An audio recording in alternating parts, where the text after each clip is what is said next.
More from the book that no one's going to actually read, but will be a bestseller because people will be forced to buy it off the front end. An excerpt from the memoir, 107 Days. Kamala Harris writes that her first choice for her running mate for 2024 was actually Transportation Secretary and former presidential candidate Pete Buttigieg. But she concluded the pairing was too risky. Voters would not go for that in this moment. So she selected Minnesota Governor Tim Walz after President Biden exited the race, a choice she says reflected political realities rather than personal preference. So why did Mayor, now Secretary Pete, not get the shot to get the job? Harris praised Buttigieg as an ideal partner, but argued that asking the electorate to back a ticket led by a black woman, an openly gay running mate man, was a bit too risky to do for 2024. They had to beat Donald Trump, by the way, and by making the ticket a little too saucy, what Secretary Mayor Pete might have been just a thing to not make it work. Obviously, it didn't work anyway. But she framed the call as a hard political judgment, not a reflection on competence or readiness. Now, the revelation lands alongside other books and excerpts saying that Biden basically had a dumb idea to run for president again, and it was just what made things worse. And detailing this from Harris's version of 170 days, the 170-day compressed time to run for president, and her book, 107 days, the compressed time she had to run for president, and 107 days in the book. The general election sprint shows that Biden's withdrawal and Walz's addition at the moment hoped to deliver a sharper message against Trump fans, but the ticket obviously fell short when November came, and they couldn't get it done. Now, let's talk about the reaction. Fresh, all sort of what the hell is going out with disclosure, fueling all sorts of chatter about both Harris and Buttigieg coming up in 2028. Allies casting the decision as pragmatic as, hey, they dropped this hint, maybe they can make it happen. Kamala Harris, Pete Buttigieg. Or Pete Buttigieg, Kamala Harris. Could we do that? Could Harris be a second-time vice president and having some of that background going forward? Could Pete be his time and just bide his time to make president by sitting behind the knowing and loving hands, learning under the tree of the Kamala Harris? Yeah, not going to happen. A overcorrection to identify the identity politics fears that are out there would be putting these two folks together and maybe letting them run on their own. News outlets note that Harris's account adds rare a bit of the on-the-record details of a typically opaque VP selection process. However, it also is a way to sell these books that no one's going to actually read.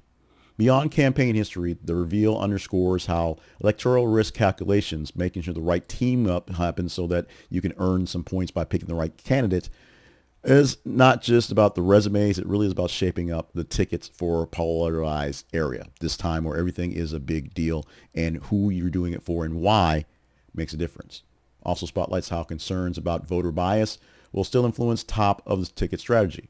Remember, voter bias, the fact that Kamala Harris was a black woman, an Indian woman, and in my bias, not a good candidate, was a reason not to vote for her. But the other guy, Donald Trump, is the other guy. So at that point, you have to weigh in, your better of two evils.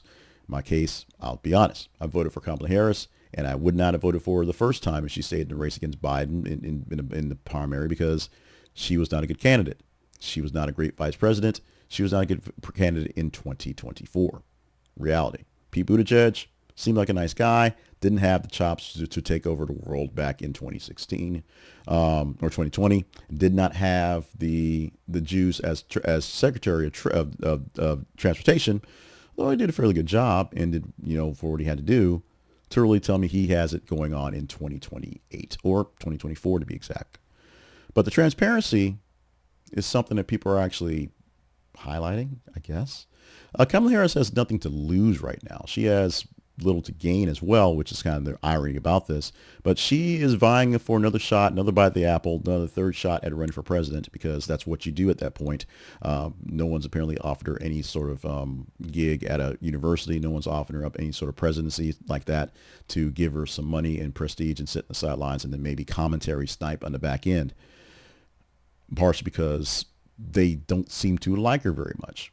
Also, it talks about Buttigieg's qualifications, how he may actually have the chops to be one or two in the leaders of the free worlds. But the problem is the strategic nature of this one showing little weakness in the game plan. Also, it shows some weakness in us that there are very much presidents prejudiced in this world, and second guessing what you're going to do that's going to be the right thing or the thing you want to do based off how other people take it, even if you think you're powerful enough to be the leader of the free world, is an issue.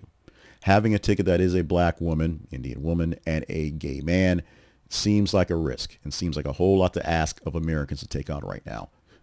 Having a president running for a guy running for president who's a openly gay guy is a big thing. Even if you saw the Shonda Rhimes show they had on Netflix where they did have the portrayal of a gay president and his partner living together and doing whatever, solving a murder of of a butler inside of the building and blaming everything on the mother-in-law who's a drunk, things like that. That's a bit of an oversimplification, but it is what it is.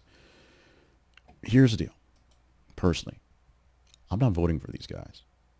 Unless it's if you vote for these guys, don't vote for these guys, you got to vote for J.D. Vance. That's basically what they're tossing up again. It's the other guys are so terrible, so you got to vote for us. Our guys are okay. Not our guys are great. Our guys are wonderful. Our guys will take care of you. Our guys are the ones to win. The other folks aren't even a decision to think about because we have the better guys running. Yeah, Trump is terrible, so vote for Biden.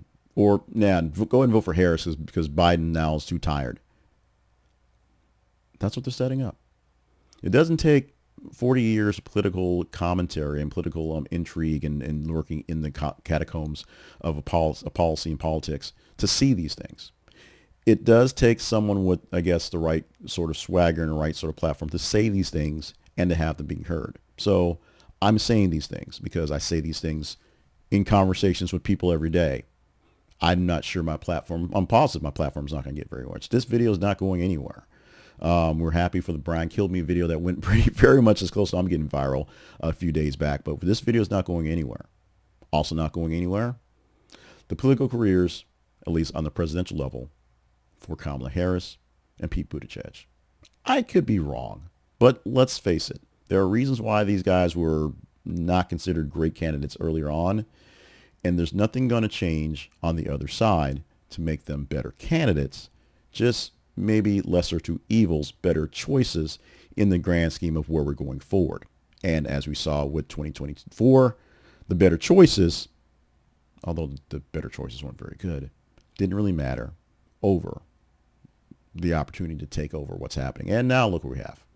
So with all that rambling aside, Pete Buttigieg could have been the running mate in 2024 for Kamala Harris. He wasn't. Kamala lost, and she would have lost anyway. But am I wrong? Was Pete Buttigieg, not Tim Walz, the actual key to a Kamala Harris possible win? Hey, revisionist history is what we do around here. Let me know what you think in the comments.